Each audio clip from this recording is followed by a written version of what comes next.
Hoy se trata de analizar el impacto, bueno, hoy, en este caso, esta ponencia, analizar el impacto de tus acciones SEO con inteligencia artificial.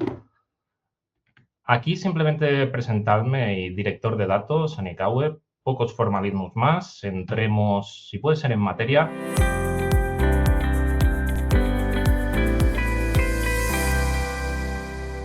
Sobre medir el impacto. A ver, medir el impacto lo entenderemos como aquella metodología que nos permite determinar el éxito o fracaso de nuestras acciones y gracias a ello establecer un proceso de mejora continua que nos permita alcanzar los objetivos de negocio. Y aquí lo importante es los objetivos de negocio. ¿Por qué digo esto? Porque generalmente se mide el impacto en base a una serie de métricas y dimensiones que estamos muy acostumbrados, véase las de Google Search Console, pero lo que nos permite analizar realmente es el impacto sobre el buscador de nuestras acciones. Podemos, en este caso, suponemos que hemos hecho una acción y que estamos comparando los 3 meses antes de la acción versus los 3 meses posteriores, podemos decir, oye, hemos mejorado en clics, hemos empeorado en impresiones y demás.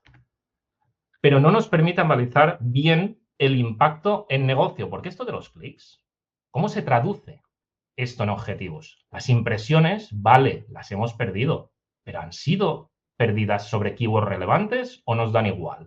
El CTR ha mejorado. ¿Son sobre URLs que nos interesen o la posición media? ¿Realmente es malo que hayamos empeorado en posición media o es solamente algo producido por haber añadido keywords de una estrategia de capturar más long tail? Quiero decir, estamos muy habituados a mirar esto y darlo como dogma de fe de decir mi estrategia funciona y se queda un poco corto porque no le damos importancia a esto de medir el impacto y es un error dentro de todo lo que solemos hacer dentro de las tareas como SEOs.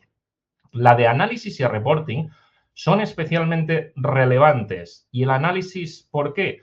Porque nos indica si vamos bien o si tenemos que virar. Y el reporting lo que hace es justificar nuestro trabajo, decir, somos importantes en la estrategia global. Y al final todo esto a lo que se reduce es que hay que entender la foto completa y segmentar de forma adecuada, donde esta foto se compone de una parte del buscador y de una parte de la web, donde la parte del buscador, con impresiones, clics y demás métricas que hemos dicho antes, pues nos sirve en entender el impacto que hemos generado sobre el buscador, pero añadámosle la parte de negocio, que es la que generalmente solemos ver con la parte de analytics, donde vamos a empezar a hablar por fin de sesiones que han interactuado o de cómo se han traducido esas sesiones en objetivos. Y todo esto, además, coge mucha mayor relevancia, además, si sabemos segmentarlo dentro de la sección de la web o parte de la web que hemos aplicado nuestra acción. Y para ello nos basaremos en lo siguiente. Para medir el impacto nos basaremos en datos de Google Search Console, de Analytics, utilizaremos Google Sheets para manipular toda esa información y GPT para darnos soporte.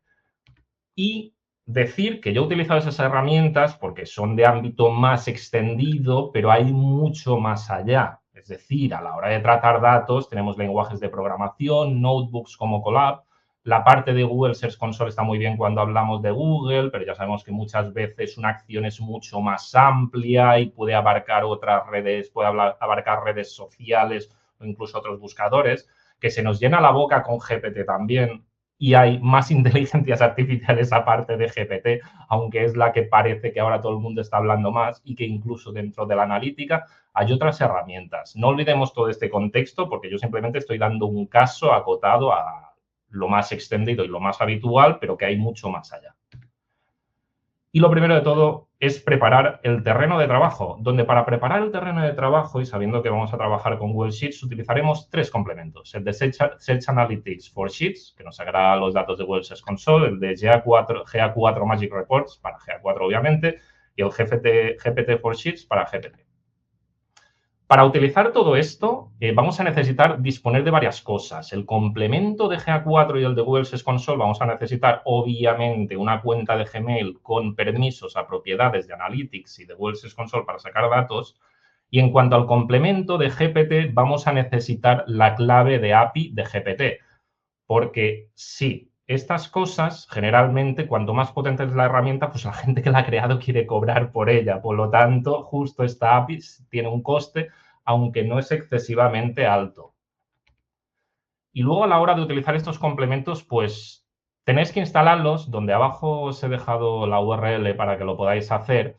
Pero yo aquí lo que os quiero decir y que os quiero mostrar un poco también por encima es que para la parte o para el complemento de Google Search Console, tenéis que hacer una pequeña configuración. Yo os doy una configuración recomendada, que os vale para muchos casos, donde le tenéis que dar un periodo, la propiedad de la que queréis sacar datos y varias dimensiones, como son fecha, query, keyword o la página, y os permite extraer una tabla como esta. Para el de Google Analytics es algo relativamente similar, aunque la configuración es algo más compleja. También os doy una configuración recomendada, donde yo os diría que sacarais las sesiones, los key events, o que es lo mismo que los objetivos, las dimensiones, utilizad página y landing y filtrad solo por el tráfico SEO. Recordad que queréis valorar las acciones que habéis llevado a cabo en SEO. De la misma forma descargaréis una tabla similar como con el complemento anterior.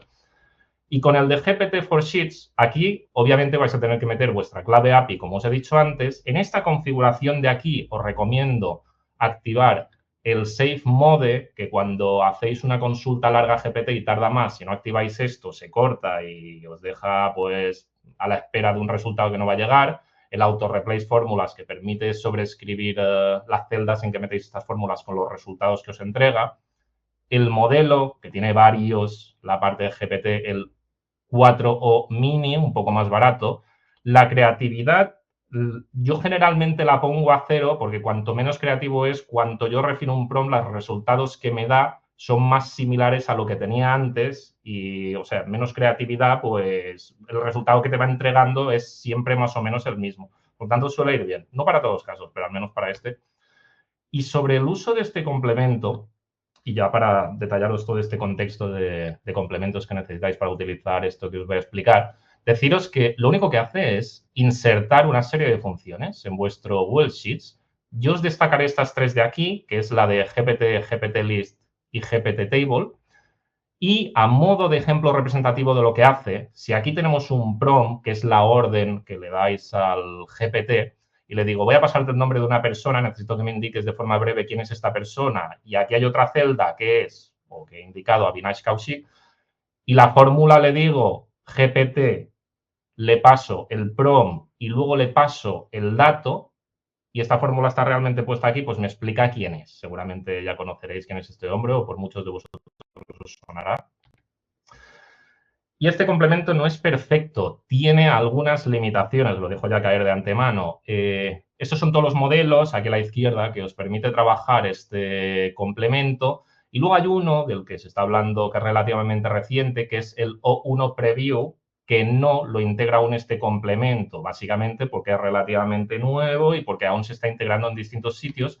Y es una pena que no lo podamos utilizar aún desde este complemento, aunque siempre lo podéis utilizar desde la interface de ChatGPT, porque nos permite hacer a la inteligencia artificial razonar de forma mucho más profunda y con mayor tiempo, dándonos mejores resultados, de tal forma que si yo le explico un contexto más complejo, antes nos daba una respuesta más directa, ahora se para a pensar, en que podemos entender que está formulando distintas respuestas, en que se para a definir los objetivos, en que parece que está como generando una estrategia y luego en que se autorrefina, de tal forma que obtenemos respuestas con mucha mayor calidad en función de la complejidad y el tiempo que esté invirtiendo.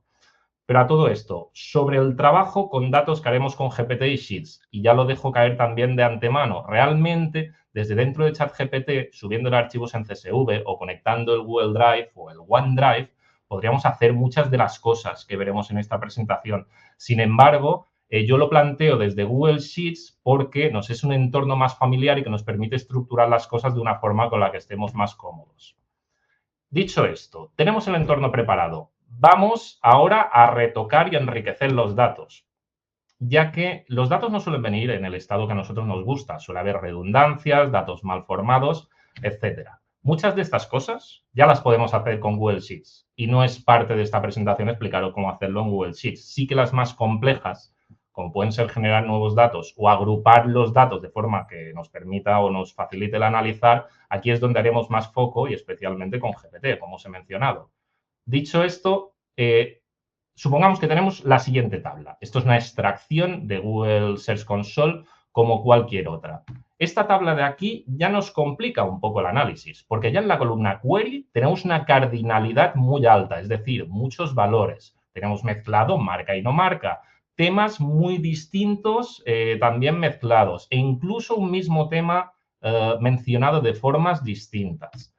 Lo que podemos hacer con la parte de GPT es, si yo le especifico aquí un prompt en que simplemente le digo, oye, te voy a pasar una tabla, te explico cómo es la tabla y necesito que los temas de esta tabla me los agrupes en grupos semánticos en una nueva columna y que uno de esos grupos quiero que sea marca, lo que hace es, nos coge la tabla original que le hemos pasado y con la función GPT Table nos genera toda una nueva tabla y esta vez agrupando todas esas queries por estos grupos que hemos dicho. Ya la ha considerado que los grupos más oportunos son marca, herramienta, marketing, análisis y SEO. Esto de aquí ya os adelanto que es una aproximación poco eficiente porque le estamos pasando a GPT los datos de una tabla entera cuando realmente lo único que necesitaría es la columna de query y tenemos poco control porque le estamos dando libertad total para seleccionar estos grupos. Aquí generalmente, y os voy enseñando distintos pasos, al menos para que no caigáis tanto como he caído yo en alguno de ellos, en unos refinamientos sobre lo anterior, aquí le podemos decir, oye, le podemos decir algo similar a lo anterior, solo que quiero 5 grupos semánticos y que me indiques para cada grupo semántico la expresión regular. En este caso no utilizo tabla, utilizo GPT-list, que básicamente simplemente te da una lista, y lo que me está diciendo es, oye, pues los grupos, que yo creo que son 5 otra vez con estas expresiones regulares, ¿vale? Una aproximación como cualquier otra o un refinamiento. Y luego tenemos aquí otro refinamiento en que hacemos algo relativamente similar, solo que con 10 grupos semánticos. Lo que parece ya un acierto, también os digo que seguramente puede ser que no haya acertado a la primera. De hecho, es muy habitual que tengamos que revisar y entender muy bien todo lo que hace, porque no nos suele dar bien a la primera. En este primer refinamiento de aquí, oye, las expresiones regulares que nos ha dado son muy genéricas y no clasifican bien toda la keyword. Y en el segundo caso nos daba expresiones regulares mejores, pero con grupos innecesarios. Por lo tanto, podemos llegar a algo como esto de aquí, en que le decimos, oye, voy a pasarte una tabla, le decimos un contexto similar al de antes, quiero que los grupos semánticos que me generes son estos de aquí, analítica web, SEO, diseño web, marketing y demás. Aquí significa que tenemos un conocimiento del site, ya lo clasifica en base a unos grupos que sé que a mí me van a facilitar analizar y le digo además que debajo de cada grupo me ponga las keywords que ha clasificado y su expresión regular. Esto de aquí lo he retocado un poco, debería haberlo dado en una única columna, pero bueno, lo he puesto así para que se pueda ver. De tal forma que nos mejora la validación, podemos verificar que ese grupo semántico incluye las keywords que nosotros queremos, que se ajusta a los grupos semánticos que nosotros le hemos pedido, tenemos un mayor control, aunque así y todo requiere algo de revisión, ¿vale? No deleguéis la totalidad de vuestro trabajo a la inteligencia artificial porque os llevaréis sorpresitas. Y ahora sí, ya tenemos esa tabla de antes con una nueva columna que tendremos que haber aplicado esas expresiones regulares para sacar estos valores, donde ya nos facilita mucho más el análisis. Si nos llevamos todo esto a la tabla que podríamos haber extraído de Google Analytics 4, tenemos una problemática similar, pero con landing esta vez. Y aquí lo que le podemos decir es, oye, te paso esta tabla y en esa tabla o en el listado de URLs que yo le paso, yo lo que le voy a decir, bueno, he filtrado unos cuantos valores de URLs que no me interesaban, le he dicho que me dé las URLs únicas, quitando duplicados, y después, al final, lo único que he dicho es que me las agrupe en base a similitud del path. De tal forma que me dice, oye, pues yo creo que la estructura de tu web debería tener estos grupos, Home, Blog Analítica Digital, Blog SEO, Blog Data, etcétera, y las regex de cada uno de estos grupos son estos. Vale. Aquí lo que pasa es que ya vemos que algunas regex necesitan refinarse y que salen algunos grupos de poco interés. Donde aquí, con una estrategia un poco distinta a la que hemos visto antes, lo que podemos decir es, oye, no está mal, pero se puede orientar mejor a negocio. Si yo cojo y me hago un refinamiento manual, esta vez no con GPT, pero utilizando la información que antes nos ha dado GPT, puedo decir, oye, pues me quedo con el grupo de home. Los blogs, no quiero hablar de cada blog por separado, analítica digital, SEO y demás, sino juntarlos todos bajo una categoría de blog. Lo demás, igual con las demás secciones, ya he orientado mejor esta clasificación que me ha hecho él, aprovechando su trabajo hacia algo más orientado a negocio. Y luego incluso, que ya puede ser el colmo de la vaguería, es montándome estos grupos de aquí que os he dicho antes, refinados por mí sobre lo que ha generado GPT, le puedo decir, oye, te voy a pasar un listado de grupos de paths o de esas URLs y quiero clasificar una URL que está en la celda A1 en base a estos grupos de aquí y además quiero que si no coincide con ninguno de ellos, me devuelvas el valor de otros.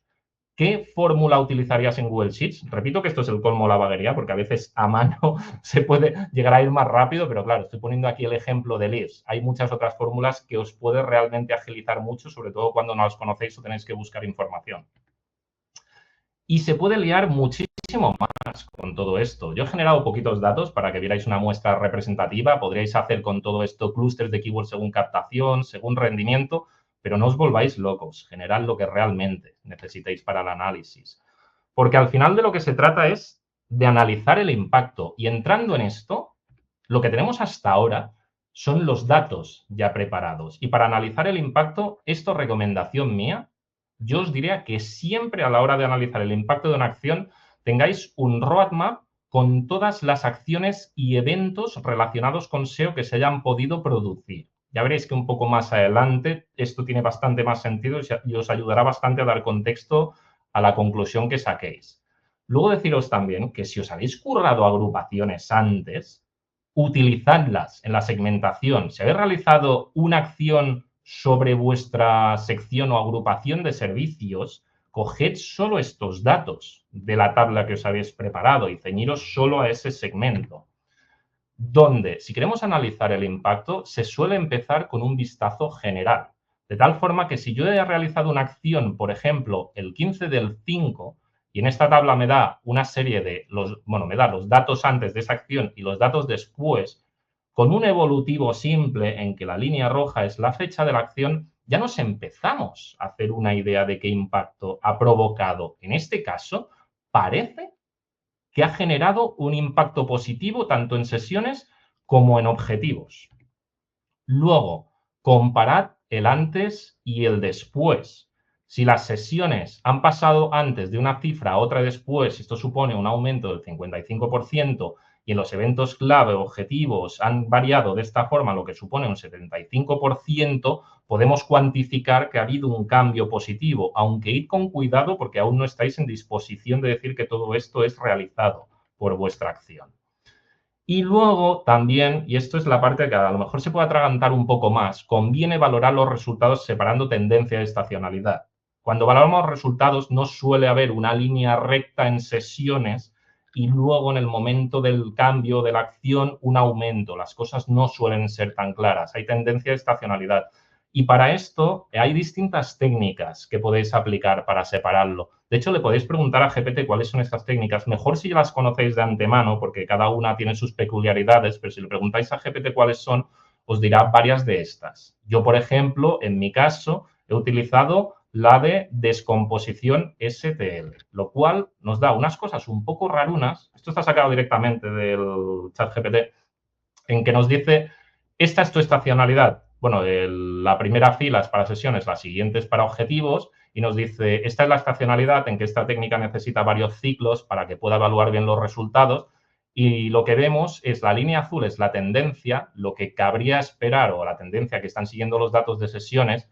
La línea roja es el residuo, lo que no queda explicado por la estacionalidad o por la tendencia. De tal forma que en sesiones y en objetivos podemos evaluar en base a la línea roja que efectivamente parece que está sucediendo algo positivo, como hemos visto en datos anteriores, que no es producido ni por la estacionalidad ni por la tendencia. Pero para llevárnoslo todo otra vez al Google Sheets, deciros que en Google Sheets lo que podéis hacer es decirle no solo que os aplique esa técnica, sino que además os dé parte del cualitativo. Le digo, oye, te paso una tabla con los siguientes campos de fechas, sesiones, objetivos. Le explico un poco de qué va esta tabla, el periodo de fechas que tiene, que la estacionalidad se produce en periodos de 7 días y le digo que quiero que me aplique la técnica STL, como lo habéis visto antes, sobre la métrica de sesiones y que me ayude a valorar si una acción producida el 15 del 5 ha surtido efecto sobre la métrica de sesiones. Y aquí lo que nos dice es, la acción del 15 del 5 del 2024 parece haber surtido efecto, ya que se observa un aumento significativo en las sesiones después de esa fecha. Antes del 15, las sesiones serán más bajas. Después del 15 y especialmente a partir del 27 hay un notable incremento de las sesiones. Y lo mismo para los objetivos, en donde nos dice que a partir del 15 también se ve efecto, que antes del 15 no es que hubiera pocos, es que eran esporádicos y bajos, que después del 15 hay un incremento notable, especialmente a partir del 20, y el más significativo es del 27 hasta el 29. No solamente ha aplicado la técnica desde Google Sheets y tirando de GPT, sino que me ha dado cualitativo. Es decir, estoy reafirmando los efectos que he visto de la acción. Y luego, utilizad siempre embudos para entender los puntos de impacto. Este es el embudo de antes de la acción, el embudo de después, y valoramos esa foto que os he mencionado al principio de la presentación, donde valoramos el impacto sobre la parte del buscador y sobre la parte de SEO, sobre la parte de la web en objetivos. Y aquí deciros que podemos decir cosas, como ya os he mencionado antes, que sí, que hemos mejorado en impresiones, que hemos mejorado en clics, es parte del contexto y es necesario, pero que sí que hemos mejorado en conversión y que hemos mejorado en objetivos. Y con esto ya cerráis un poco el ciclo de lo que sería valorar esa acción, aunque hay muchas otras formas de hacerlo y algunas puede que bastante más acotadas que esta. ¿Y por qué os he dicho al principio de tener un histórico de los solapamientos? Porque son muy molestos los solapamientos. ¿A qué me refiero con solapamientos? Imaginaos que habéis hecho una acción de SEO el 15 y que el 20 se ha producido o que han duplicado el presupuesto en SEM. Realmente aquí, para intentar entender si os ha afectado o no, podéis aplicar una correlación simple de Pearson en que aquí lo único que nos dice es que si la cifra que nos da cercana a una es que las dos series numéricas SEO y SEM crecen a la vez, si es cercana a -1, es que cuando una crece, la otra decrece. No es la mejor aproximación, o al menos no te dice que una cosa afecte en su totalidad a la otra, pero en este caso vemos que las dos son cercanas a 1, por lo tanto, lo único que significa es que no parece que la acción de SEM haya afectado a la de SEO, es decir, no parece que haya solapamiento y de haberlo habido a lo mejor nos ha ayudado. Si hubiéramos visto que el valor cercano es a -1, seguramente sí que ya tendríamos que haber investigado un poco más para ver si los resultados de nuestra acción en SEO se han visto atenuados por la SEM. Luego, en cuanto a solapamientos por incidencias, es muy habitual que hagamos una mejora en SEO, inmediatamente después, en la misma subida, haya una incidencia de algún tipo, en este caso en el formulario de leads. Aquí lo que yo os propongo es, evalúa si el solapamiento o la incidencia afecta a la misma tipología de páginas sobre la que has aplicado la acción de SEO. Cuantifica qué tráfico se ha visto afectado. Luego descarta el periodo afectado por la incidencia y realiza tu análisis en base al periodo anterior a tu acción y en base al periodo posterior a la incidencia. Y luego también hay otro tipo de solapamiento bastante habitual, como puede ser por varias acciones de SEO a la vez. Aquí lo único que os digo es, evalúa si las dos acciones afectan a la misma tipología de páginas. En caso de que evalúen o que afecten a la misma tipología de páginas, evalúalas en conjunto, si han generado mejora o empeoramiento. Busca algo de peso que te permita adjudicar la mejora a una u otra. Si en este caso hablamos de una mejora en el contenido y otra en la parte de marcado semántico, a lo mejor viendo si se han generado nuevos rich snippets, podéis haceros una idea mejor de si va a un lado o al otro y atribuye la mejora a la que tenga más peso en base a lo observado. Donde aquí con lo que quiero concluir es con una frase de William Thomson, que lo que no se define no se puede medir, lo que no se mide no se puede mejorar y lo que no se mejora se degrada siempre. Por lo tanto, aquí os diría que medid, analizad y mejorad de forma continuada. Y poco más.